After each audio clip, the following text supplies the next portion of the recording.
Hi guys, Milap Tarot here. Welcome back po for your kapalaran sa pag-ibig. Para po ito sa mga Earth signs, Taurus, Virgo, and Capricorn. Maglalagay na lang po ako ng timestamp sa may description box para po mapuntahan ninyo ang inyong zodiac signs.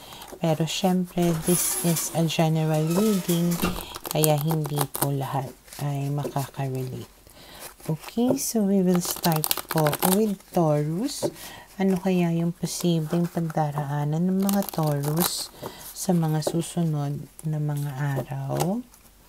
We have here the Three of Cups, the Two of Swords, the Three of Swords, and the World card. Okay. Mukhang merong makikipag-reconcile sa inyo. Okay, pero hindi ka sure kung makikipagbalikan ka or makikipagbati ka sa kanya kasi sobrang masakit pa para sa'yo kung ano yung ginawa nitong tao na to. Or pwedeng may third party kind of situation. Pwedeng involve pa siya or ikaw sa ibang tao tapos makikipagbati siya sa'yo. Kaya parang nakikita ko yung coldness or distance mo sa kanya. Okay? And then we have here the Three of Pentacles, the Five of Pentacles, the Two of Pentacles, and the Knight of Cups.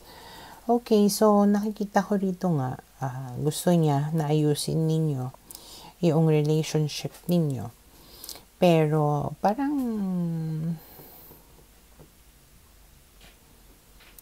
again, this means coldness or distance. Parang hindi mo siguro ma-feel, okay, na gusto talaga niya na makipag-ayos sa'yo. Or pwedeng nang lalamig ka na talaga sa kanya. Kasi nga, hindi ka sure. Okay, talagang tinitimbang mo dito yung advantage and disadvantages kung makikipag-ayos ka sa kanya o hindi. And then we have here the Knight of Cups. So, hindi ka sure kung talaga bang ginagawa niya ito dahil mahal ka niya or hindi. Kasi parang hindi mo maramdaman yung seriousness niya . Okay, and then we have here the Seven of Wands, the Four of Swords, and the Five of Wands. So, nakikita ko here na pwedeng patuloy ka na didistansya sa tao na ito to keep your peace of mind. Okay, na parang ayaw mo siyang problemahin. Gusto mo nang relax ka lang, chill ka lang. Kaya medyo maninindigan ka talaga dito to stay away from this person, pero nakikita ko dito na patuloy ka niya nakukulitin. Okay? And then we have here the Moon, and then we have here the Ten of Swords. So, dahil doon sa pangungulit niya sa'yo, medyo naapektuhan ka dito, nagkakaroon ka tuloy ng confusion. Okay? Or hindi mo alam kung anong gagawin mo. Hindi mo alam kung ano yung paniniwalaan mo. Na to an extent na you just want things to end. Parang ganyan. Okay? Parang tama na, lubayan mo na ako, tigilan mo na ako, ginugulo mo lang ako. Parang ganyan. And then you have here the Tower. And because of that nga, maaaring magkagulo or maging magulo yung utak mo because of this person. So, nasa sa'yo yan. Kung i-entertain mo ba to or totally block this person out of your life.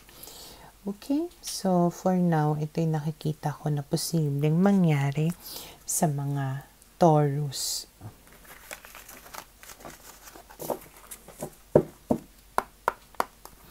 Para sa mga Virgo, okay, let's see. Ano kaya yung posibleng pagdaraanan ng mga Virgo sa mga susunod na mga araw? We have here the Five of Swords. the Six of Swords, the Six of Pentacles, and we have here the Four of Wands. Okay. So, may tao dito na nagsinungaling sa'yo or hindi naging open sa'yo na pwedeng finally ibibigay niya sa'yo kung ano yung gusto mo or nararapat na maibigay sa'yo. Hangad ng tao na ito na magkaroon ng mga magagandang pagbabago sa relationship ninyong dalawa. And malaki yung possibility na mag-asawa kayo nito. Ngayon, kung hindi kayo mag-asawa or hindi pa kayo magka-relationship nitong tao na to, maaaring isa sa mga maibibigay niya na sa'yo or mga pagbabagong mangyayari sa connection ninyo ay a committed relationship or parang finally magkakaroon kayo ng label. Okay? And then we have here the Six of Wands, the Seven of Pentacles, the Hanged Man, and we have here the Ten of Wands. So, may chance na makaramdam ka na, ay, pina-prioritize niya ako, binibigyan niya ako ng importansya ng panahon, ganyan, na tipong pagkaantay-antay mo itong pagkakataon na to. But then again, after that initial reaction, maaring parang babagal. Okay? Parang sa umpisa lang magaling, sa umpisa lang naging maganda. And then unti-unti naging kampante na naman siya siguro. Unti-unti na bumabagal na naman yung usad ng connection ninyo. To an extent na nagkakaroon na naman kayo ng mga problema. And then we have here the Four of Cups, the Ten of Pentacles, and the Five of Wands. At dahil dyan, you will feel like parang disappointed or parang namimiss mo yung magandang samahan ninyo na dalawa. Kasi ang nakikita ko eventually magkakaroon na naman kayo ng maraming conflict, pag-aaway. Kaya parang nanghihinayang ka dito. Parang what went wrong? Nasaan na yung magandang samahan natin? Bakit puro na lang tayo na naman away? And then we have here the Ace of Pentacles and the Ace of Wands. But fortunately, kung malalagpasan ninyo itong pagsubok na to, itong mga problema na ito, maaari na magkaroon kayo ng mas stable or maibalik nyo pa yung sigla, saya sa relationship ninyo na dalawa. Okay, maybe kailangan nyo lang talagang pagdaanan itong mga pagsubok na to para mapatibay yung relationship ninyo na dalawa. Okay, and then we have here the Three of Wands. Yeah, so there's going to be a progress naman sa connection ninyong dalawa. There's going to be a better tomorrow between the two of you, but for now siguro sadyang marami lang kayong nai-encounter na mga problema that can shake kumbaga yung connection ninyo na dalawa. Okay, so kaya rin siguro nandito si Seven of Pentacles, it means being patient. Okay, na ang lahat ng ito ay merong magandang kahihinatnan. Okay? So, for now, ito yung nakikita ko na posibleng mangyari sa mga Virgo.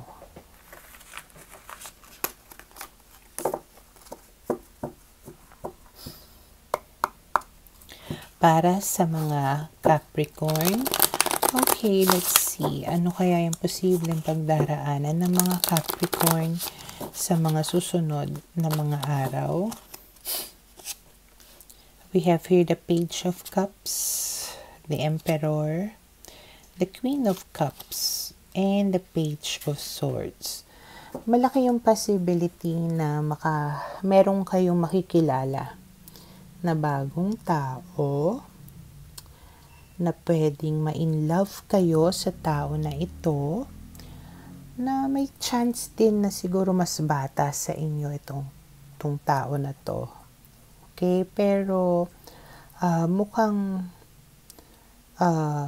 super interested naman siya sa'yo, super attracted naman siya sa'yo, and maybe hindi niya directly na inaamin or sinasabi sa'yo, pero mararamdaman mo yon sa kanyang yung pagiging curious niya about you. Okay? And then we have here the 7 of Pentacles, the 3 of Wands, the 8 of Cups, and the High Priestess. Okay, so sa nakikita ko dito, parang magiging mabagal yung development ng connection ninyo na dalawa. To an extent na you are wondering kung meron ba itong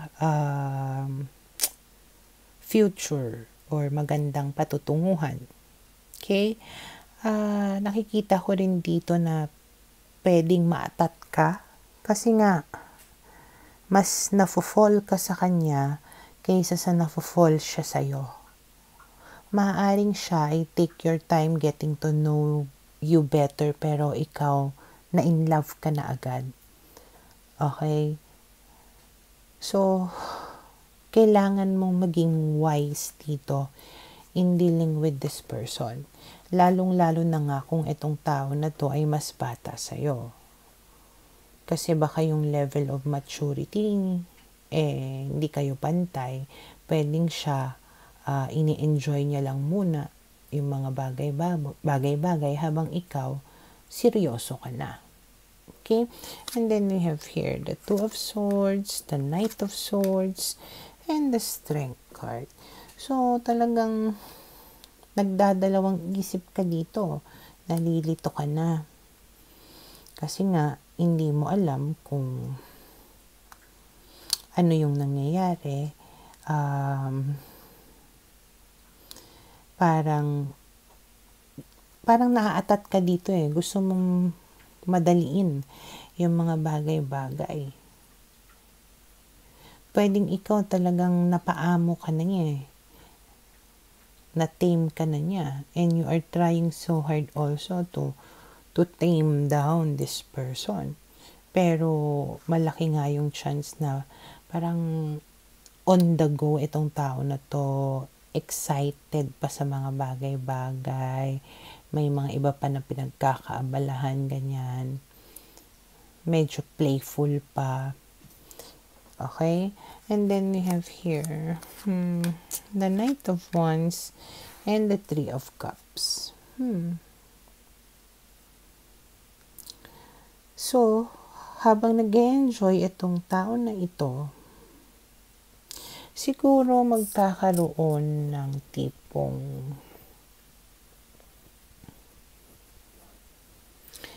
hindi ko alam kung third party